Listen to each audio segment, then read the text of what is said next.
Baik, Assalamualaikum warahmatullahi wabarakatuh. Terima kasih buat kesempatannya untuk saya menjelaskan mengenai tentang slide presentasi uh, proyek inovasi digital bisnis, yaitu sistem informasi perpustakaan berbasis website menggunakan barcode pada SMA N1 Krayan. Baik, berikut ini ada tinjauan pustaka yang mana sebelum melakukan sebuah penelitian diperlukan sebuah tinjauan pustaka untuk mengetahui uh, penelitian-penelitian sebelumnya itu seperti apa, dan di penelitian kali ini apa yang menjadi keunikan dari penelitian yang akan saya lakukan. Untuk link dokumennya bisa Bapak klik di bawah ini. Lanjut ke latar belakang. Latar belakang dari pembuatan sistem informasi perpustakaan ini, bahwa kita tahu bahwa di dunia pengetahuan, pengetahuan informasi mempunyai peran penting yang signifikan terhadap para siswa sebagai penggunanya. Perpustakaan biasanya difungsikan pengunjung itu sebagai media untuk mencari referensi dan memperoleh informasi.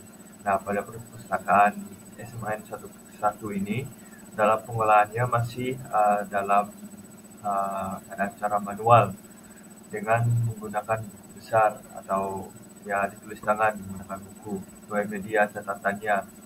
Penggunaan catatan secara manual ini mengakibatkan atau menimbulkan masalah-masalah seperti di bawah ini. Lain yaitu lamanya pencatatan dan pemrosesan data. Yang kedua, aspek kurang efisien dalam pinjaman dan pengembalian. Ketiga, pembuatan laporan pengelolaan perpustakaan membutuhkan waktu yang lama. Dan keempat, risiko kehilangan buku itu semakin tinggi karena mungkin karena pencatatan yang kurang detail dan sebagainya. Terus aspek yang kelima, kurang efektif dalam pengolahan denda, keterlambatan. Yang keenam, proses pencarian buku memerlukan waktu yang lama karena harus mencari secara manual. Terus di objek penelitian ada di sini objek penelitian saya adalah SMA N1 Krayan dengan berapa data yang nanti akan saya butuhkan. Yang pertama itu data siswa-siswi yang ada di sekolah tersebut, terus data buku. Berikut data buku bisa dari link Google Chrome, yaitu Excel, dapat Ibu buka. Dan untuk data siswa saya belum mendapatkan karena belum menerima surat resmi dari kampus, sehingga dari pihak sekolah belum bisa memberikan data resmi siswa.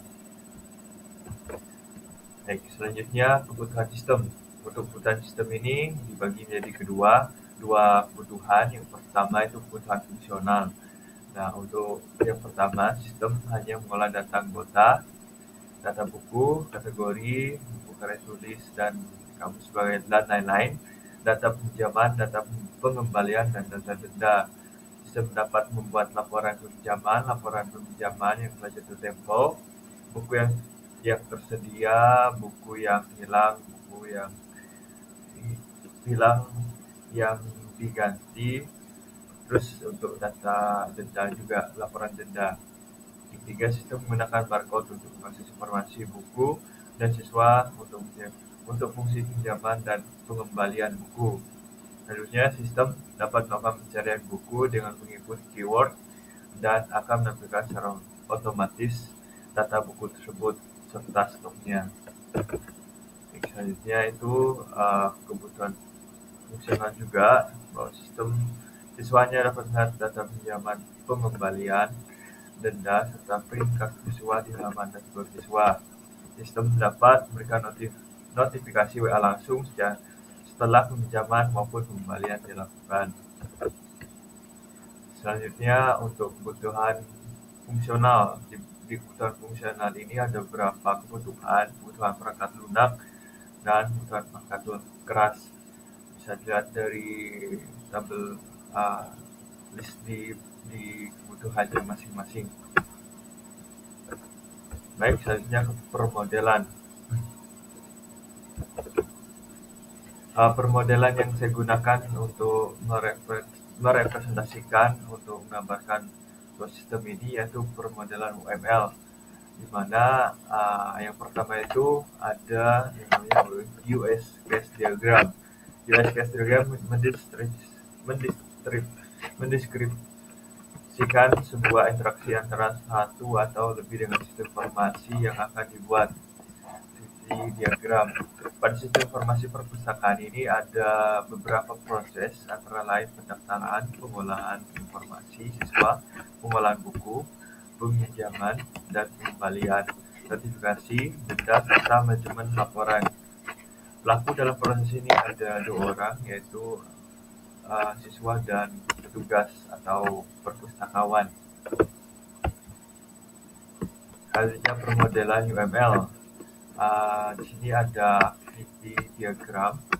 Activity diagram login merupakan representasi dari kebutuhan fungsional sistem.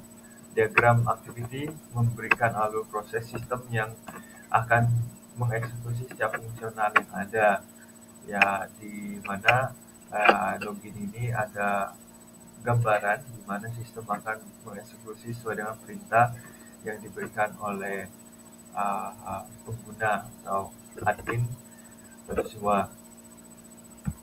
Selanjutnya ada permodelan UML di activity diagram peminjaman, terus diagram pengembalian. Bisa dilihat dari gambar di bawah ini ada beberapa validasi yang nanti akan dilakukan oleh sistem ketika user melakukan sebuah penginputan atau melakukan menjalankan fungsi-fungsi yang ada di fitur pinjaman dan pengembalian. Terus untuk permodelan UML, di sini ada permodelan sequence login. Sequence diagram ini menunjukkan hubungan dan proses yang dilakukan sistem saat login. Nah, di sini ada proses login user dan user, di mana sini user yaitu siswa atau admin. Ini merupakan gambaran prosesnya. Selanjutnya permodelan UML di bagian kelas diagram. Kelas diagram menggambarkan skema dari sebuah program. Selain itu, kelas diagram menjadi gambaran relasi antara database. Di samping ini merupakan relasi kelas diagram sistem informasi perpustakaan. Bisa dilihat dari gambar samping ini merupakan sebuah relasi entity dan beberapa primary key sebagai penghubung antara tabel-tabel di database yang nanti akan kita gunakan untuk mengerjakan proyek inovasi ini. Baik, demikian presentasi dari saya, kurang lebih dan kata yang salah saya mohon dimaafkan. Terima kasih buat waktunya. Saya ucapkan Assalamualaikum warahmatullahi wabarakatuh.